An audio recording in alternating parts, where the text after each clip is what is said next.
fantastic. How are you guys? I am so excited to be here for you guys tonight. This is very exciting. I'm in a good place in my life. I just married my first husband. I know, it's so exciting. We'll see how this goes. People always want to know what married life is like. They always ask you that. What's that like? What's married life like? And the best way for me to describe it is it's like finding a parking spot. Well, it's like finding a better parking spot. Because you know how when you're first driving around and you find a spot and it's not really where you want it to be and you know it's gonna be a bad idea and probably kind of toxic, but what are you gonna do? Not park? Of course not.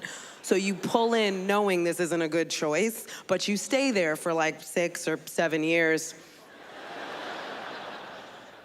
And then eventually you wise up and you're like, I'm not happy in this spot. I'm just gonna leave and go home. And then you pull out thinking you're gonna go home, but then you see the perfect spot that's right there. And it's been there the whole time, but you didn't notice because you were distracted by the first spot because the first spot had a nice butt. That's what it's like. And it's wonderful because my husband is a good guy. This is a good relationship, which is good because they're not all winners. I was in a bad relationship for 7 years. People always say the same thing. They're like, if it was so bad, why did you stay? Well, why does anybody stay in a bad relationship? Because they're fun. You never know what's gonna happen with this psycho. You're like, what are we gonna fight about today? Every day is an adventure. It's like living in one of those choose your own adventure books, but you have no control over the outcome. So you're just there like, did I overcook the chicken? We're gonna find out in a couple of pages. I did, it's on the floor. I was with my ex-boyfriend for 7 years.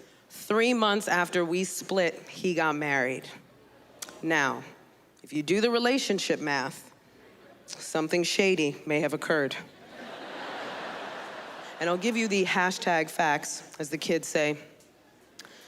Women get in more bad relationships than men.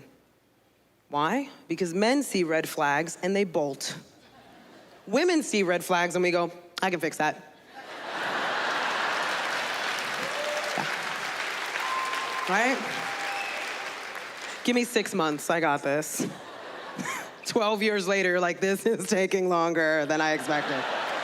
Yes, I'm chipping away at the problem, though. Chipping away. Why do we do it, ladies? Why? We're conditioned, that's why. Because what do they tell you when you're a little girl? If he hits you, he likes you. If he teases you, he likes you. So you grow up and you're like, well, he set my clothes on fire. We're in love. I'm glad I'm over that stage. There are things I'm getting over as I get older, just people, certain types of people. And as I get older, I'm like, I don't need you in my life anymore. Like grammar Nazis. Yeah, I'm over you. You know, those, we have a girlfriend, she's always like, it's Y-O-U''RE. I'm always like, that's why Y-O-U''RE, single. That's why you're single. Nobody likes that, don't do that anymore. And I saw this recently. There was a group of women having a breakup party. Anybody who does that, I'm checking them on the list, like, nope, don't need you in my life anymore. I hate that. Don't have a breakup party. You're not allowed to be happy about this. Cry and be miserable like the rest of us. Plus, breakup parties always start and end the same way. It's always a group of girls, because it's never guys. When men go from being in a relationship to being single again, they're just single. There's no ribbon cutting ceremony. But there's always a group of women, they rally around their girlfriend who's going through a breakup, and they're like, forget him. He was a loser and we never liked him.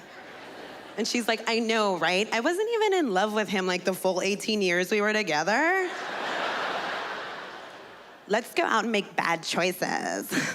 And then they go out, fast forward to the end of the night when that same girl is drunk and she's like, maybe if I just call him.